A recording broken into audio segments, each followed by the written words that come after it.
Guys, I love Pirates of the Caribbean. The original trilogy of Pirates of the Caribbean is one of my favorite trilogies of all time. And it's summertime, so I'm feeling in a piratey mood. I plan on doing a special prop, and I'm going to talk about the movies throughout the summer. But today I just wanted to explain my love of Pirates of the Caribbean. Up is Down is one of my favorite songs ever. It's so freaking good. I have a fascinated love by pirates. Those movies meant a lot to me when I was growing up. I was able to see the second and third movie in theaters. And once again, the loss of Jack Sparrow and then the return of Barbossa to the return of Jack Sparrow.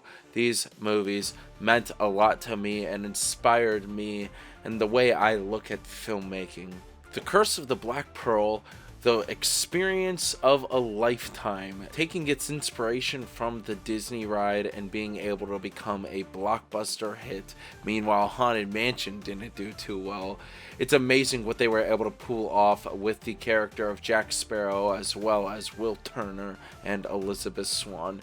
You immediately are able to fall in love with those characters and want them to win their journey on continuing piracy throughout the Caribbean.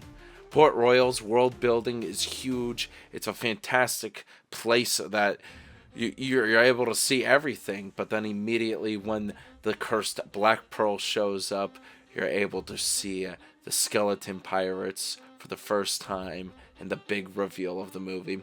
It's such a fantastic movie. The CGI is amazing, and I like that they used the trick of keeping it in the dark when the movie was not ready for the CGI to be nearly as good as it will become in future iterations. From Jack Sparrow's intro to the cursed skeleton pirates, I love the Curse of the Black Pearl. And, I mean, come on, it's the Black Pearl, the coolest ship ever. This was a movie that made me want to become a pirate. Into the sequels, they go bigger, bolder, and weirder. 200 shoot days back to back, Dead Man's Chest and At World's End were being written and filmed at the same time. It looks chaotic. One of the most important things to me that I learned while growing up was always watching behind the scenes on DVDs, and now I have to scour for them on YouTube. But the behind the scenes of Pirates of the Caribbean, the fantasticness that they were able to bring back because Gore Verbinski wanted to bring back the swashbuckler.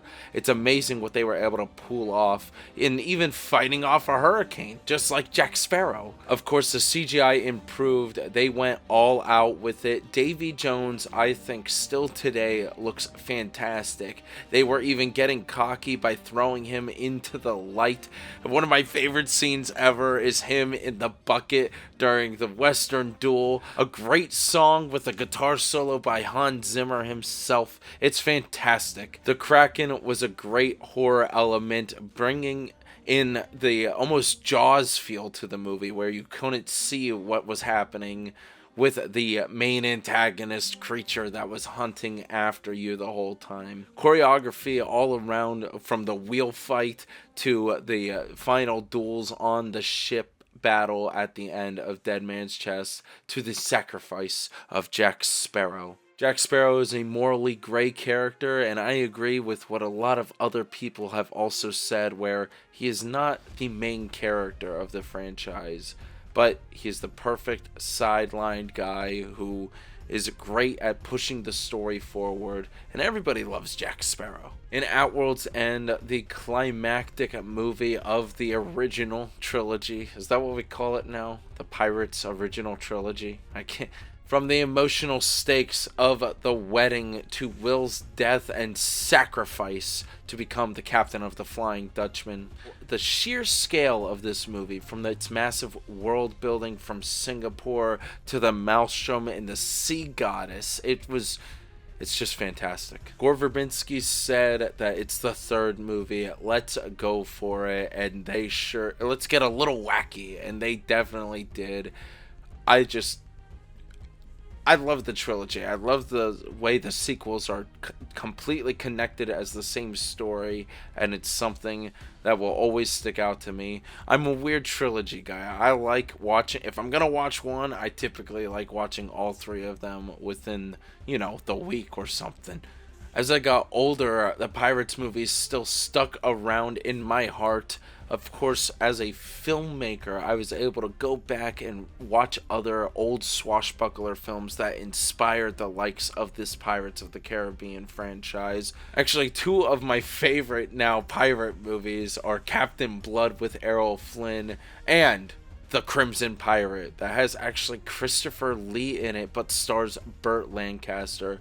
Those are movies that you can't believe that's what they were able to shoot back then. So the Pirates franchise trying to reinvigorate that classic feel from things like Treasure Island was really cool to see that it truly was brought back, but now as a blockbuster franchise. This film franchise has had a long-term impact on me. If you know, over on Shockwave Sports, we have the pirate crew of multiple characters inspired by pirates, and I always like rewatching these movies around summertime. I like going to the beach and feeling the wind in my face and smelling the sea air. It just makes me want to sail the seven seas. Even though I'd get motion sick, so I couldn't do that. The cinematography throughout the films and action are two things that are very inspirational. There's something a little bit different that goes on in the writing of these films, where it really changed the way that action and comedies were worked. You get it every single time with a Marvel film now with the way they are written.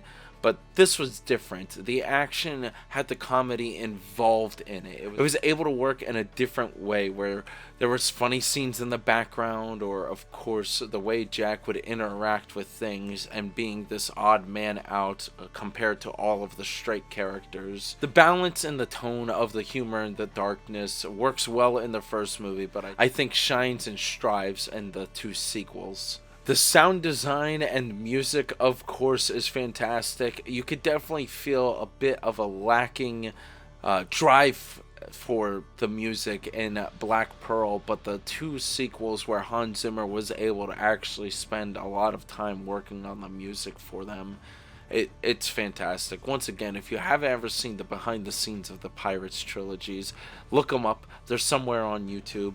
They teach you so much, and I love documentaries, and I'm always fascinated by the behind the scenes of my favorite films. So yeah, I love pirates. I love pirate content. This movie has had quite the impact on me. I love rewatching this franchise, especially the three movies, and I plan on having some more Pirates of the Caribbean and pirate content coming to the channel. I have watched the movie with some friends, and we will be talking about it, as well as there's a certain prop I'm currently making that will be on the channel this month during Johnny Vaughn Hollywood June. Don't forget, Shockwave Sports has a lot going on. Of course, click the link down in the description below to go check out Shockwave Sports and Shock Wrestling. And stay tuned for more videos to come here on the Johnny Vaughn Hollywood channel. Good night, everybody.